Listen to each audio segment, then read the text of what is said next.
Hi, I'm Charles Galda, President of Vision New England, and your host for the Church in Action program, where we talk with New England leaders about the mission of the church to make disciples, do justice, share Jesus, and unity, to accelerate evangelism and transform New England. This week, I'm talking with Pastor Bobby Warrenburg. Bobby is the senior pastor of North Shore Community Baptist Church in Beverly, Mass. He's also the founder of the North Shore Gospel Partnership. He comes to New England via London, from Austin originally, and he's a director of Vision New England. So, Bobby, thanks for being with us. Great to be here, Charles. Thanks. Bobby, as you know, we spent the last few months speaking to more than 100 leaders from around New England about what the post-pandemic church needs to become and do going forward. And a strong theme we focused on the last few months on the Church in Action has been making disciples, people who disadvantage themselves, to love and serve others, do justice, and share Jesus. So people are interested in what we have to say about Jesus when we do those things. But we're pivoting to another theme from those conversations this week, and it's really about mental health, a big key theme that came out of that conversation.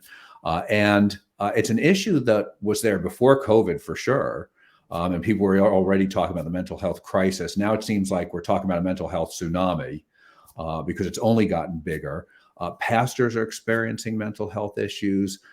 Church staffs are, congregants are, communities are. And one of the themes we heard in those conversations is, I don't feel my church or ministry is equipped to deal with any of that in some cases, let alone all of that. And nobody felt they were equipped to deal with it. So we really want to dig into that. Before we do, could you just maybe help people get to know you and North Shore a little bit, and North Shore Gospel Partnership? Tell a little bit the 2-minute story, and how did North Shore Gospel Partnership get started?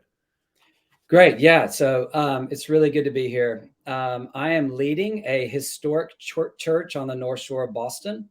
So our church began in 1829, and we're a multi-generational church here in Beverly Farms, in this very kind of, in general, post-Christian, more secular context. But we're also kind of on the doorstep of Gordon College and Gordon Conwell. So there's been a lot of really good investment from those communities. But we are partnering with other churches on the North Shore. So the North Shore Gospel Partnership is a friendship of churches that are all committed to the historic gospel, so kind of mere broadly evangelical Christianity, and are partnering together for the advancement of Christ's kingdom here on the North Shore. So we kind of have this conviction that there's a lot that we can actually do better together than separately. And so early on, we identified at least 3 or 4 clear examples of that. So together we can develop leaders. A lot of times there are ways to kind of collaborate in the way we seek to raise up a pipeline of leadership in our churches and envision leaders. Together we can start and strengthen churches. So we have an effort underway towards revitalization, and also we're exploring kind of collaborative church planting. And we can mobilize prayer. So there have been some cool things we've done where we've actually said things like, hey, go to the library nearest you on this night, and we're going to pray. And you're going to meet Christians from different churches, and we're going to go through the Lord's Prayer together for our community. And then just kind of doing justice and mercy, strength in numbers often in that. And so we've done a lot of work in the foster care system together. So anyway, not to get too much detail there, but it's great to think about the church on the North Shore. The reality is there's one church on the North Shore, and God is mobilizing all his people into all the areas of our community. And so we're trying to do that together. It's been a tremendous privilege to be part of that. And some of my best friends in ministry are part of that. And we've been talking a lot on that, Bobby. And I think it's so cool is the notion that, and I don't think the average layperson, so I always get to bring a layperson perspective to think, because that's my background, is I don't think we appreciate that unity as much in our church. We see it as a practical need in our church. But to your point, there really is only one church on the North Shore. And Jesus prays in John 17, right? When they are one like you and I are one, the Father and the Son, then people will know God sent his Son. So just manifesting unity, coming together the way you just described, that's evangelistic. Right. And it's amazing that Jesus there would tie his manifestation as Lord and Savior to the unity of the church.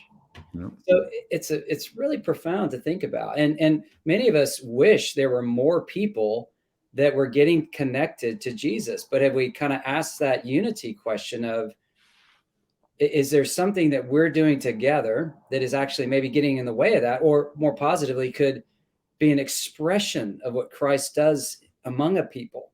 Yeah. So a lot of And people today, they don't know Jesus at all, but I think he is made manifest in communities. And so even communities across churches. So completely agree. And there's a witness aspect to it minimally, right? If we're united when the world is so divided, but there's also a power we see that God does in unity that is all stuff we never anticipated, which is I think always cool to see those stories. But also helpful to connect the dot, because I always like that you're on the doorstep of Gordon College and Gordon Conwell, and of course AJ Gordon was our founder. Yeah. Right. So there's a lot of connectivity here. I know you didn't found North Shore, but still, I kind of think of you that way. Yeah. No, absolutely. So there was already a lot of existing relationships actually from which this partnership came into being. So actually, years previous of just informal friendship and implicit trust really was the kind of groundwork for this to take place. So. And I think we just did a study on this with a group of pastors we were meeting with, and we're talking about exactly that we talk about relationship, and relationship is the currency of the church and all that. I think what we really mean is unity, right? When we're friends and we know each other, care about each other, support each other, pray for each other. I think that's what Jesus was praying for. And that can happen at the layperson level, but it needs to happen at the leadership level. Yeah. Right. I think. And so that's why I love what you've done there with the folks you're working with. Well, there have been a lot of people that have said, we're so glad this is going on. We as lay people have been waiting for this to happen for a long time. But I think increasingly, it's just becoming intuitive for pastors. You know, Essex County, 750,000 plus people, only about 20,000 or so real like disciples of Jesus. So there's no need to compete. Yep. For the 20,000, really. I mean, you've got all these people that just have minimal access to Christ and a Christ expressed in a Christian community. So I think it's becoming more and more obvious why we need to partner. And then that kind of joy that actually grows through actually doing it is also becoming something we're experiencing. So let's shift gear, because I didn't mean to spend as much time on unity, but I think it's such a cool story. It's such a cool story, though. Yeah, thanks. And so, but you've been really a leading voice for a few years now on churches stepping into this mental health space. Is this because you see issues in churches that we need to be equipped in this space, or is it about ministering to our communities, or something else? Yeah, that's a good question, Charles. I think for me, the best way for me to understand and frame, like if we want to call like a counseling ministry, is I really see it under the category, to be honest, of discipleship. So taking it just a little bit out of the sphere of hyper professionalization, although that's super important to have, but also just realizing that providing wise, compassionate, practical counsel is something that every Christian is called to do for one another as we try and apply the gospel to the kind of everyday issues of life. I really think that it kind of begins at that more common everyday level, if that makes sense. I think it does. And so are you saying there's a role for all of us in the mental health arena, even when we're not clinicians?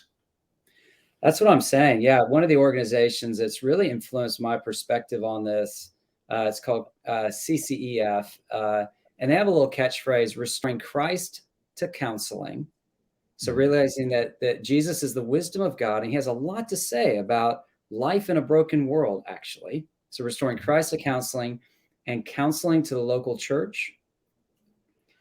And again, this is not a matter of a replacement at all of the professional, but I think there can be just a tendency to over delegate or just feel like, oh, this is way above my quote pay grade. And again, we can all think of examples of pastors giving bad advice or getting in over their head, or Christians, saying the wrong thing and all the stigmas.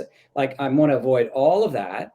But at the same time, I also want to avoid this notion that the scripture and the Lord doesn't have wise and helpful things to say, actually, to everyone, regardless of the situation they find themselves in.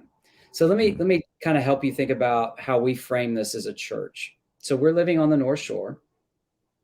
And if you know anything about the North Shore, we're really proximate to Boston. And so we've kind of thought about our area, and we have described like 3 basic ways of capturing people in our area. The first is smart or smart. So this is a highly educated area, a lot of people with graduate degrees. We've got, I think, 20 colleges proximate to our church within like 10 miles, let alone the Boston area. Yeah. So, and people come to the North Shore for a lot of like, better schools or whatever, at least in their mind. So highly educated and even just kind of practical know-how, that's really valued as well. The street smarts. So smart. Then local. People really live locally here. So I live in a city called Beverly, but there's about 10 Beverlys within Beverly. And people tend to just think more locally and a little parochial potentially, but in our town, Beverly Farms, there's a local beach and you have to be a local to go to that beach. And so people are local and then active.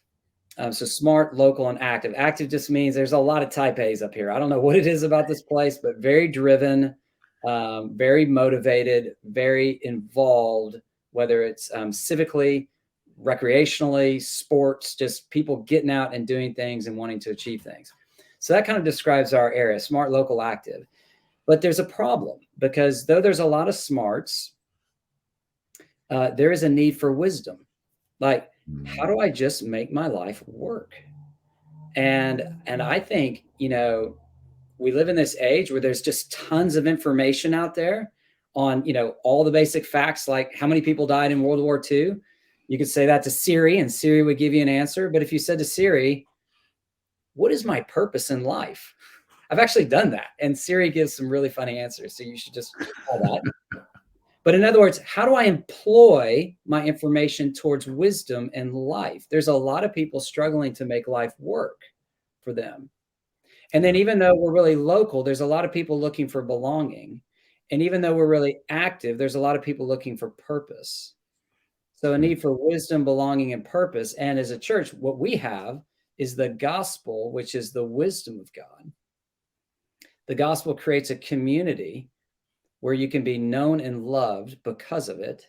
It creates a context for that, so where you can belong. And it gives you a purpose that kind of unifies your life, a mission. So for me, mental health, and sorry for the kind of convoluted way of coming at this, sits in that wisdom category. And this is something I'm actually really passionate about, Charles. I feel like a lot of us as Christians, we know some great doctrines, and especially as I think about my pastoral ministry training, just great theology. We read Athanasius on the Incarnation and John Calvin on union with Christ, and we learned how to parse Hebrew verbs and all that, absolutely essential. But there's like this one circle on the left with all this doctrine that we learned, and then there's a circle on the right, which is what's going on in my life. I'm trying to figure out how to help one of my kiddos get into college right now. I'm trying to figure out how to make a marriage work. I'm trying to figure out how to navigate a work situation. I'm trying to figure out how to deal with a health problem. I'm trying to figure out how to plan for my future. That's the right circle. But we never build that bridge between left circle, doctrine, beliefs, and Christianity, like union with Christ.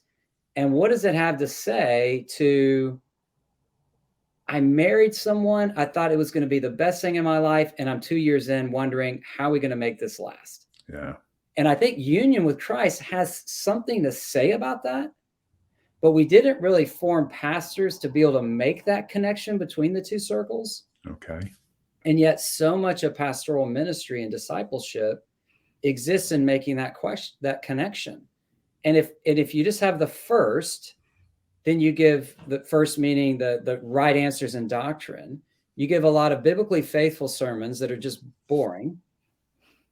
And if you have the second, you give something that feels really relevant and connected, but it's just like a TED Talk. It's not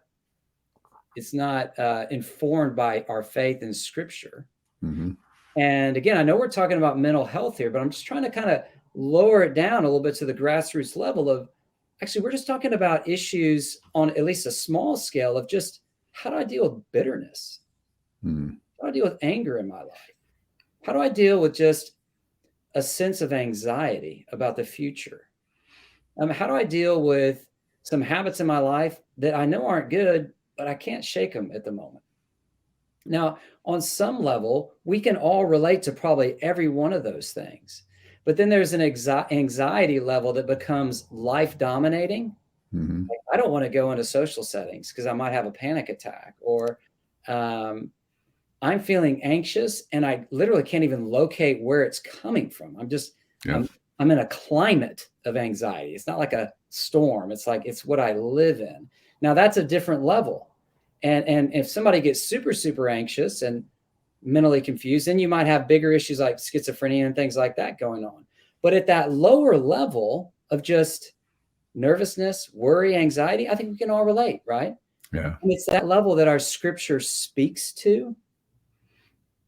And just if I could say one more thing, Charles, to this, it's that level at which people live.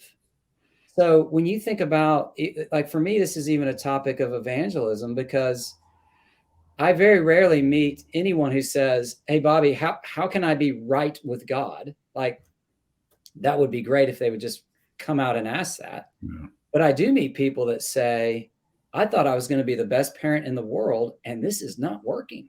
Yeah. Now, that's our opportunity to connect truth to that moment, right? And I think so. I hope I'm not steering too far from the mental health question, but I'm just saying that these issues, these life issues, that people are just begging for wisdom. How do I make this work? And I think we have so much wisdom. Were we to learn how to leverage that to kind of our everyday moments and challenges? And I think that every member ministry in mental health, I think it exists at that level. And then maybe things become so kind of life dominating that you need some more specialty, Mm-hmm. right? Yeah. Or marriage is getting so kind of twisted in on itself and stuck that a marriage counselor would really help. But at the kind of lower level of that, or the smaller level of that, there's a lot we can relate to and speak into. And if we would do that, then maybe it wouldn't get so big. So what I hear you saying is there's a level of this stuff that, hey, that if you're a believer, you can step into this, but it's clinical training, it's licensing, it's formal training. But then there's a piece of what's going on out there that is also stuff that the Bible speaks to, that other believers can speak to, that either can escalate into the bigger things if it's not dealt with, but also is just, we're not applying what we may know. Or even one thing I've heard some of your peers say is that, and we're so isolated, we don't have somebody to have that conversation. I really just need a friend. Well, but then I clog up the system because I go get a counselor instead of a friend. And that's not going to be the right answer for everybody, but that's what some of what we say. I think, and again, I think what I'm saying too here is that everybody needs a friend. And what I mean by that is the person who's just wrestling with everyday common worry, they need a friend. The person who is on medication for high life dominating anxiety, they need a friend. Yeah. I mean, we have in our church people with severe mental disability, let's say. They need a friend. Yeah. And so I think regardless of the level of mental health issue, there's always a part that everyone can play. Yeah. As long as everyone's running in their lane, as long as the pastor is staying in a pastor lane, Yeah. and allow the counselor to run in that lane and allow the friend to run in the friend lane. What becomes a problem is when the friend turns also a little bit into a pastor, a little bit into a counselor, or that person has their 1 hour a week with a counselor, but there's no friendship in their life. I mean, that counselor cannot be pastor, friend, and everything. Yeah. Yeah. So that for me is, one of the ways this has worked out in my ministry is just to see this as a collaborative effort. So again, regardless of what the mental health need is, I'm always thinking in terms of, hey, well, how can I be a pastor for this person? How can I make sure this person has some meaningful community in their life? And it sounds like maybe this person, wrestling with, let's say, religious OCD, they also need to probably see a therapist to get some help with that. But they actually need all those things functioning. And so, but you also said something, Bobby, that I think is interesting, because you said there's people in my church who have mental health issues. Mm-hmm. And I don't think a lot of churches would be comfortable saying that. Wow. And right, even though it may be there, but I think I think I see two scenarios sometimes. One is it's there, but we're not going to talk about it. Yeah. And one is it's there and we don't know it's there. Is that fair? Well, I tell you, to me, that sounds like insert head into sand. I mean, we don't have mental health issues. I mean, you kidding me? First of all, like when does something cross into a mental health issue? That's not even 100% black and white. Yeah. But even assuming that was black and white, yes, you do. You do have someone in your church. It's just, it is so pervasive. I was on a panel recently with a local physician at a psychiatric unit here in Salem. And she was like, we are overwhelmed. We've got a super large facility. We have no room. Yeah. So if it's that pervasive in our society, I mean, it's just unrealistic to think that it's completely passed over Christians in the church, right? And I've heard consistently people talking about the counselors are not even keeping waiting lists anymore, because the waiting list got so long, they know they'll never get to it. So they won't even take your name. And so it's clogged up. Now, some of it's clogged up with people who just need a friend and somebody to listen to them, and not be the friend who just, what I hear is not just support me in everything I do, but tell me when you disagree with me. And that's not how we define friends anymore, right? Yeah. No, I am saying that. And I'm kind of saying that, the way we do it in our church is we have this kind of little pyramid diagram, which says, look, when it comes to again, and I'm just putting this under the category of just, in a way, discipleship. Because the thing is, Charles, let's say someone in your family is wrestling with bipolar. Mm-hmm. That's tough. That's tough for for the family, let's say. They're still called to be a disciple of Jesus, right? Mm-hmm. Like it's not like, oh, well, you got that. I don't know. Maybe discipleship is we're all called to become the person Jesus would be if he were us. So who's the person that Jesus would be if he had your bipolar? Yeah. Or you know what I'm saying? So I think I'm trying to just kind of say this is for everybody. And in our pyramid way of understanding it, it begins with mental health, if we want to call it that. It begins with you and the Lord. Are you honest with God? In your time of reading the Bible, are you being real about your stuff and letting God speak into your life? What would we say, though, Bobby, to someone who would say, well, look, all mental health is spiritual warfare, and you need to get rid of sin in your life, or you need to solve whatever issue, or just kind of suck it up, right? And we didn't have these issues 50 years ago. What do you say to that person? I just wish you'd get more biblical. Okay. What do you mean? Mental health, read the Psalms. There's lots of expressions of fear and anxiety. And depression. And depression. Right. And to just say that's all, suck it up, really? That may not be a medical term. Or you're dealing with a demon of anxiety or something. I don't see that in the Bible. I think, is it spiritual warfare?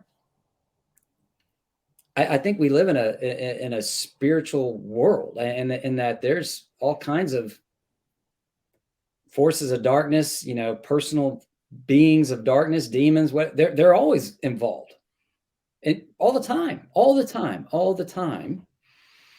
And yet, it's like the call to how can I trust in Jesus? What does it look like to walk in wisdom?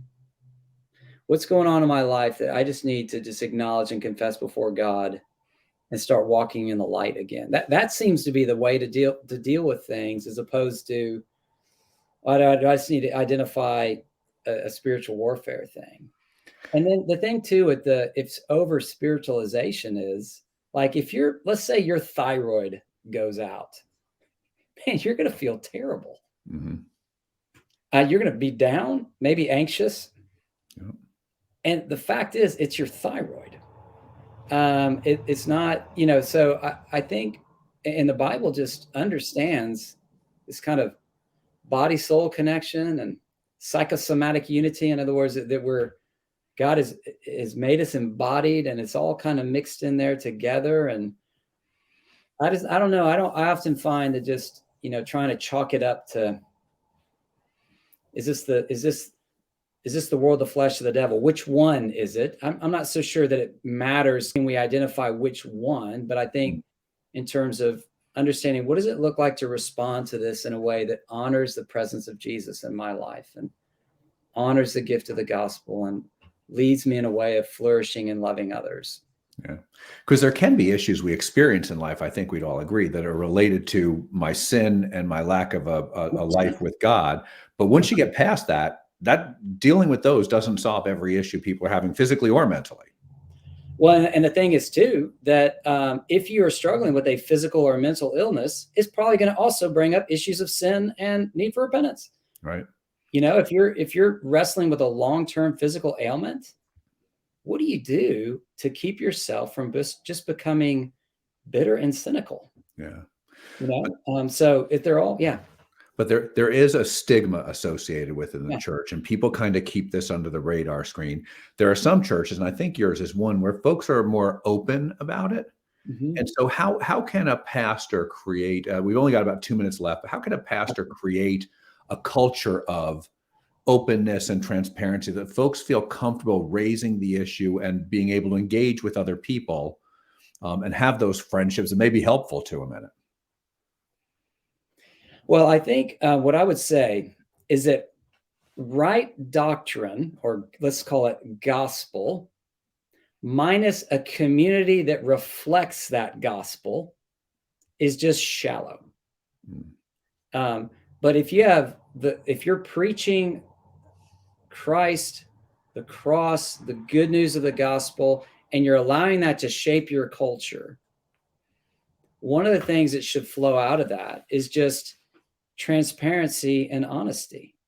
Because here's a God who knows me to the bottom, as in knows all my stuff, and loves me to the skies. The cross is saying, I've got my old mentor. The cross says, cheer up, you're far worse than you think you are. And cheer up, you're far more loved than you could ever imagine. Yeah. And a whole community that believes that should become the kind of community that can be open and real about what's going on in their life. So in a way, I think it has to do with kind of getting the gospel clear in our hearts as pastors and in the hearts of our people. And that creates that community around the gospel. I think too, it just practical things like, sometimes talk about it. So for example, there's a young man I was walking alongside, I'll say, that after talking to him, I think he began to realize, I think I'm kind of using my religiosity in order to control my life. He ended up talking to a counselor about it, and he was diagnosed. He had the symptoms, let's call it, of religious OCD. And it was really helpful to be able to name it in that way. So, okay, now I know what I'm dealing with, and now I can begin to work on it. He kept meeting with the counselor. He kept meeting with me. He had a few trusted friends that he talked to about that. He really saw his life be able to move forward where it was stuck. And he was wondering what kind of career he could do because this was so life dominating. I shared, with his permission, I shared a little bit of the story at very general details, like I just shared with you, like no one would know who this is kind of thing. Yeah. I shared that once in the context of preaching, and I got an email from a friend that said, hey, you mentioned this issue. I think I might struggle with something a little similar. Could we get together and talk about it? Yeah. And so And That's a little away from the pulpit and yeah. culture. Yeah, it's a good point because I've heard a number of pastors sharing that I shared that I'm going to a therapist or that I take antidepressants or something like that, and people almost it's like they come out of the woodwork of thank you because you've given me permission to share this because I don't tell anybody, right? Because it's not acceptable Mhm. somehow in church where it should be the most acceptable thing we can talk about is just we're struggling, right? Struggles we should be able to talk about in church. Well, and the thing is, Charles, that, people who've really been through suffering and hardship, you can just smell it on them.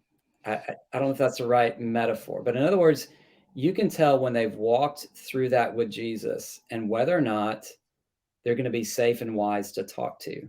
Mm, And sometimes once people know what you've been through, they will just kinda come out of the woodworks and seek out your counsel, yeah. and they can just tell that you get it.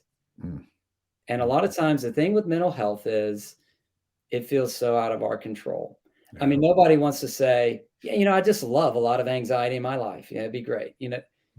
It's so frustrating because stuff is going on and you're like, "I don't want this, and I don't know how to get rid of it." Yeah. And that very feeling of helplessness, of I'm not in control of something bad happening in my life to some degree, like Yeah. it's in my life and I never invited it in. Yeah. That experience is actually something a lot of us can relate to. Maybe not because of a mental health issue, but things come into our life that we wished did not knock on our door. Yeah. And just that experience itself makes you the kind of person, if you walk through that yourself with Jesus, who can help other people. I find now when people say, how can I get plugged into the church or where should I use my gifts? I'll sometimes ask people, where have you experienced pain Mm. that Jesus has met with you in that? And quite often that will be the place through which he's going to minister through you to other people. It's a great point, Bobby, and worth thinking about. Bobby, thanks so much for your ministry, for your friendship, for your support, and for being with us today and sharing so candidly and openly. I appreciate it. Yeah, I hope some of that's useful. Thanks for having me. Know and trust God will use all of it, so thank you. I'd also like to thank our producer, Jessica Mangano, and I'd like to thank our listeners. We hope this discussion helps us be the people of God who do the work of God, knowing that causes people to praise God, transforming lives, communities, and the world. Visit us at visionnewengland.org for past episodes, other resources, and click donate to partner with us to accelerate evangelism in New England. Our program today is brought to you by our friends at the Luis Palau Association, who are dedicated to proclaiming the good news, uniting the church, and impacting cities worldwide.